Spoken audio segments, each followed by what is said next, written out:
Welcome back to Eliana's kitchen. तर आज आपण नुसत्या सुगंधानेच खावीशी वाटणारी एकदम मलाईदार अशी तांदूळाची खीर कशी बनवायची ते पाहणार आहोत।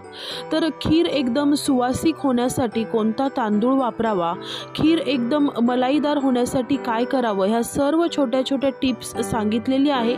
तर चला ह्या गोड रेसिपीला सुरुवात करूयात। तर या ठिकाणी मी 3 चमचे सुवासिक असणारा आंबेमोहर तांदूळ घेतलेला आहे। स्वच्छ धुवून 10 मिनिटं पाण्यात भिजवला होता आणि आता ह्याची अशा प्रकारे मी पेस्ट करून घेतलेली आहे। तर ही पेस्ट अशी थोडीशी रवाळच असावी।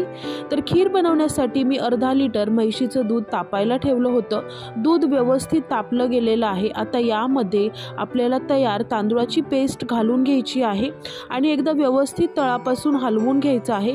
तर आता हे दूध आपल्याला थोडा वेळ मीडियम फ्लेमवर उकळून द्यायचं आहे।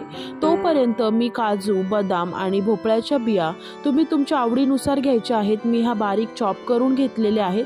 तर एक 10 ते 15 मिनिटांमध्ये आपलं दूध व्यवस्थित घट्ट झालेलं आहे। तुम्ही पाहू शकता एकदम क्रीमी टेक्स्चर आलेलं आहे। तर आता या पॉइंटला गॅसची फ्लेम एकदम मीडियम ठेवायची आहे। तोपर्यंत दुसऱ्या गॅसवर मी एका पॅनमध्ये 1.5 कप साखर घेतलेली आहे। तर साखर गोड तुम्ही तुमच्या आवडीनुसार कमी जास्त करू शकता। तर आता या ठिकाणी आपल्याला साखरेचं सिरप बनवायचं आहे। तर साखर जास्त हलवायची नाही, तर अगदी अलगद हाताने हलवत हे पहा मस्त अशी साखर विरघळायला सुरुवात झालेली आहे। तर हे पूर्ण सिरप बनण्यासाठी एक 7 ते 8 मिनिटं लागले जातात। तर एक 7 ते 8 मिनिटांमध्ये साखर व्यवस्थित विरघळली। मी 2 चमचे पाणी यामध्ये घातलं होतं आणि पाणी घातल्यानंतर एकदम असं फेसाळ टेक्स्चर ह्या सिरपला आलेलं आहे। या पॉइंटला गॅस बंद करायचा। तर आता आपलं दूध पाहूया। दूध एकदा तळापासून व्यवस्थित हलवून घ्यायचं आहे। तर या ठिकाणी आपला तांदूळ देखील शिजला गेलेला आहे।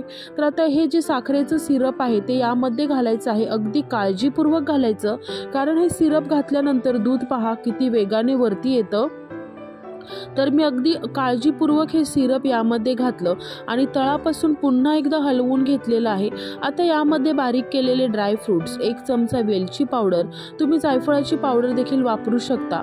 तर आता हे व्यवस्थित मिक्स करून घ्यायचं आहे आणि एक 2 मिनिटं छान ह्याला उकळी काढून घ्यायची आहे। तर एक 2 ते 3 मिनिटांमध्ये आपली मस्त मलाईदार खीर तयार झालेली आहे। अगदी शेवटी 2 ते 3 चमचे गावरान साजूक तूप यामध्ये घालायचं आहे। व्यवस्थित मिक्स करायचं आहे आणि गरमागरम तांदळाची सुवासिक खीर तयार झालेली आहे। काय भन्नाट सुगंध येत होता ह्या खीरीला, मी काय सांगू तुम्हाला मंडळी। एकदा नक्की ह्या प्रकारे ही तांदूळाची खीर करून पहा। खीर बनवत असताना कोणताही मोकळा होणारा तांदूळ वापरू नका, तर सुवासिक तांदूळ वापरा, जसं की आंबेमोहर, इंद्रायणी तांदूळ। तुमची खीर अगदी 1 नंबर बनली जाईल। तर हे पहा अगदी मस्त खीरीला टेक्स्चर आलेला आहे, कलर आलेला आहे। तर प्रत्येक भागामध्ये वेगवेगळ्या प्रकारे ही खीर बनवली जाते, तर ही मी माझ्या पद्धतीने बनवलेली आहे। तर हे पहा खीरीचं टेक्स्चर मी तुम्हाला दाखवते, एकदम मलाईदार रबडीसारखी खीर तयार झालेली आहे। तर आजची ही व्हिडिओ आवडली असेल तर व्हिडिओला लाईक, शेअर आणि एलियानाज किचनला सबस्क्राईब करा। व्हिडिओ पाहिल्याबद्दल धन्यवाद। Take care and bye.